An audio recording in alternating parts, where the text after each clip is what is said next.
Jangan lupa tonton, subscribe, like, and share.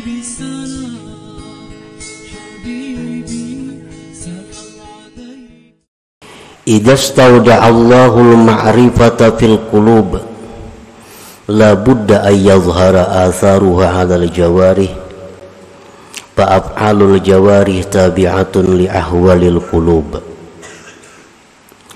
Apabila Allah Subhanahu wa ta'ala menitipkan makrifat di dalam hati seorang hamba,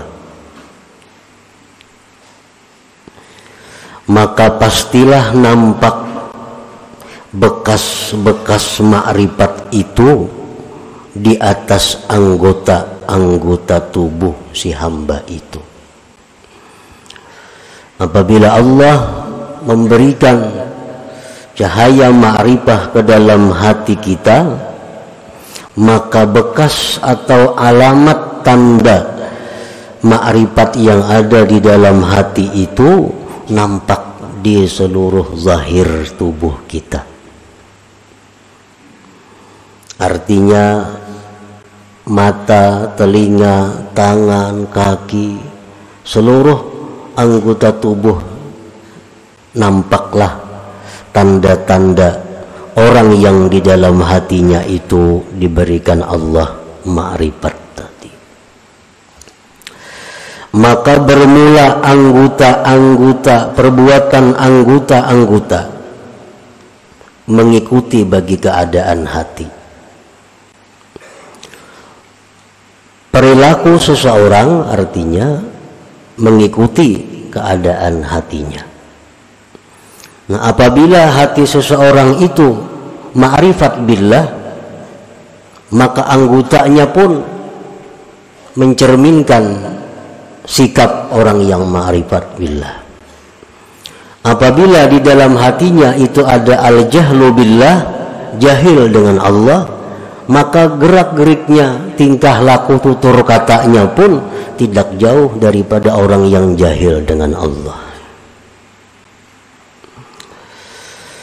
Pamanidda'al ma'rifata walam tazhar atharuha 'alal jawarih bahwa kadzibun bid'awaha, maka barang siapa yang mengaku makrifat atau merasa makrifat tetapi tidak nampak tanda-tandanya, bekas-bekasnya di anggota-anggota tubuhnya, maka berarti dia itu dusta dalam pengakuannya.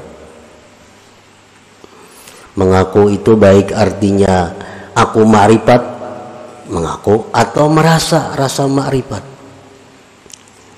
tetapi pada zahirnya, tingkah lakunya tidak didapat bekas-bekas makrifat, maka berarti dia tidak benar dalam pengakuannya atau perasaannya itu.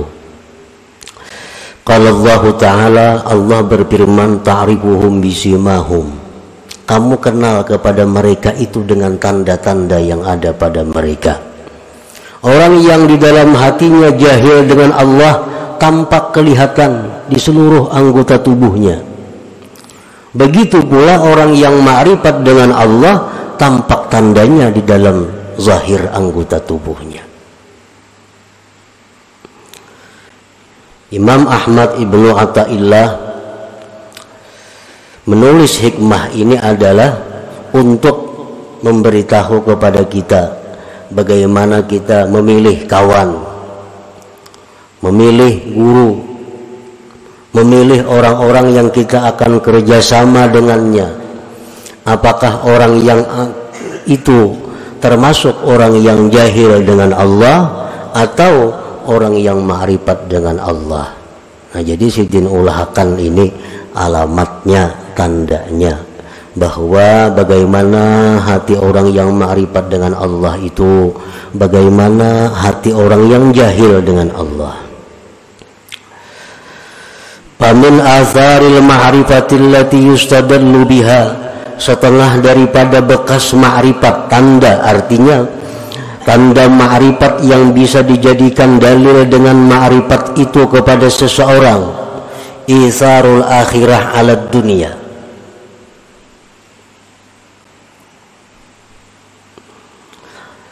mengutamakan akhirat atas dunia.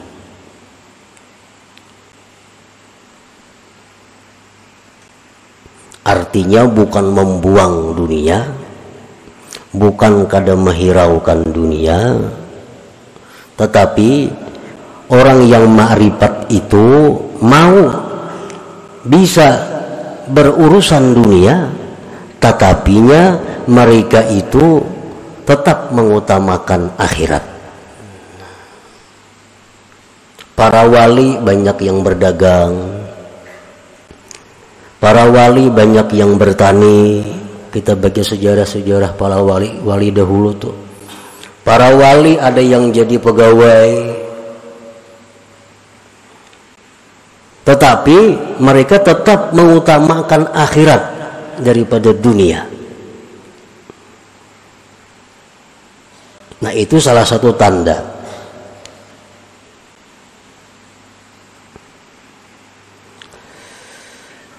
Karena mereka orang yang ma'rifat dengan Allah itu meyakini sekali bahwa akhirat itu lebih baik daripada dunia. Nah, baiknya akhirat dari dunia itu bukan berarti harus kita tinggalkan dunia, bukan. Tetapi baiknya akhirat dari dunia itu agar kita utamakan akhirat daripada dunia.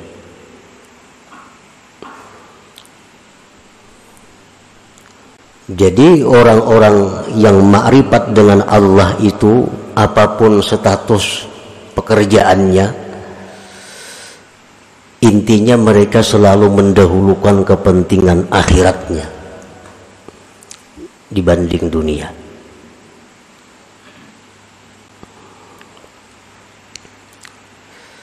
Yang kedua, wal musara'atu ila ittiba'i amrillah subhanahu.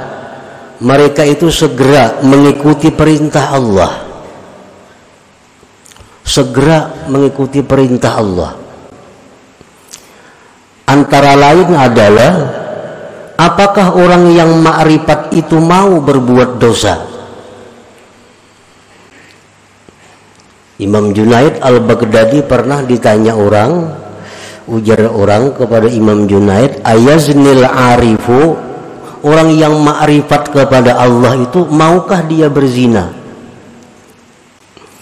Imam Junaid Baghdadi menjawab, wa kana amrullah qadaran maqdura.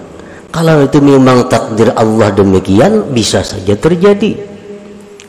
Nah, artinya orang yang arif itu bukan nabi. Orang yang arif itu bukan maksum dari dosa.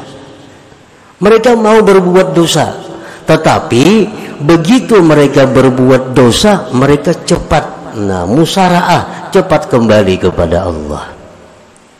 Itu bedanya antara orang yang arif dengan tidak arif. Begitu mereka berbuat dosa, mereka musara'ah, mereka segera kembali kepada Allah, segera tobat kepada Allah. Makanya orang-orang arif itu disebut mahfuz.